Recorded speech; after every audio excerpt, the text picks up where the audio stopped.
में भाजपा का जश्न, अब झारखंड बिहार की बारी। मारेंगे नीतीश पलटी, कैसे मिलाएंगे मोदी से नजर। नीतीश के सांसदों की मांग, हमें मोदी पसंद है। मोदी ने निकाली ऐसी कार्ड, विपक्ष ध्वस्त पस्त और गठबंधन अस्वच्छ। नमस्कार, स्वागत है आपका। आप देख रहे हैं हमारे YouTube channel expert media news. आगामी लोकसभा चुनाव के लिए विपक्षी गठबंधन तैयार करने के प्रयासों की भाजपा चाहे जितनी खिल्ली उड़ाए, लेकिन हकीकत यह है कि उसके शीर्ष नेतृत्व इन कोशिशों से बेहद बेचैन और बदहवास है। इसी बदहवासी के आलम में उसने विपक्षी दलों को कमजोर करने और उनके गठबंधन की संभावनाओं को पंक्चर करने के लिए अपना अभियान तेज कर दिया है। इसी अभियान में ईडी, सीबीआई और आयकर विभाग जैसी केंद्रीय एजेंसियों को तो उसने पहले से ही लगा रखा था और अब वह खुद खुलकर मोर्चे पर आ डटा है।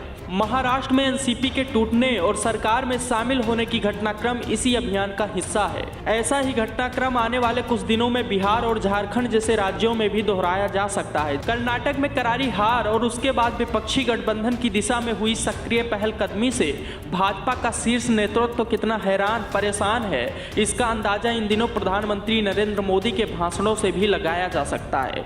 उनके भाषणों में झल्लाहट और बौखलाहट साफ झलक रही है।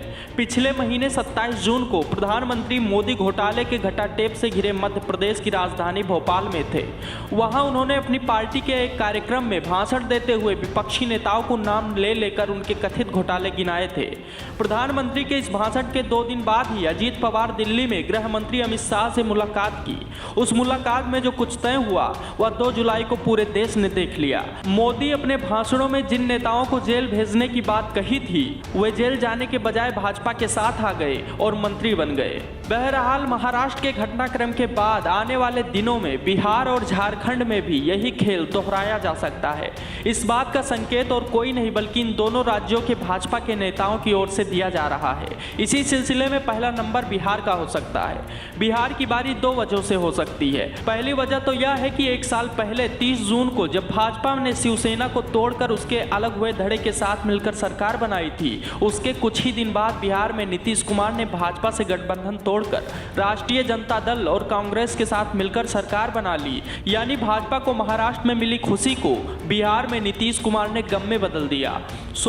अब उसका बदला लेना है। दूसरी वजह यह है कि शरद पवार की पार्टी की तरह नीतीश कुमार की पार्टी में भी कई कमजोर कड़ियां हैं जिनका फायदा भाजपा उठा सकती है। विधायकों सांसदों का मन टटोलने की कवायद और कुछ लोगों के भाजपा के साथ जाने की आशंका के चलते यह भी कहा जा रहा है कि नीतीश फिर से भाजपा के साथ गठबंधन की राह भी तलाश रहे हैं। हालांकि इस बात की पुष्टि कोई नहीं कर रहा है, लेकिन जिस दिन महाराष्ट्र में राजनीतिक उथल पुथल हुई उसी दिन नीतीश कुमार की राज्यसभा के उपसभापति हरिवंश नारायण सिंह के साथ 1.5 घंटे की बंद कमरा मीटिंग से इन चर्चाओं को बल मिल गया।